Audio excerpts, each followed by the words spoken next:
Todo mundo fala, seja mais feminina, se cuide mais, mas ninguém te fala como fazer isso. Se você tem muita dificuldade em se arrumar, se cuidar, se maquiar, cuidar do cabelo, fazer hidratação, e você não tem dificuldade de fazer, como você não vê prazer nessas coisas, eu vou te contar nesse vídeo alguns segredos simples e que te tornam uma mulher mais feminina.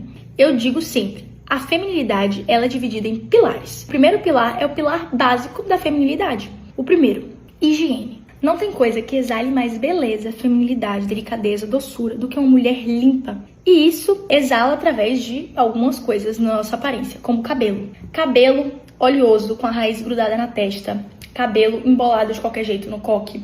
Cabelo sempre poroso, cheio de frizz. Isso não passa feminilidade. Se você tem o cabelo oleoso, lave regularmente ou compre um shampoo a seco para você manter ele no dia a dia, porque eu imagino que deve ser difícil. Eu faço parte das mulheres que têm cabelo muito seco. Então não vamos deixar o cabelo cheio de frizz, poroso, enrolado num coque, preso de qualquer jeito, com o cabelo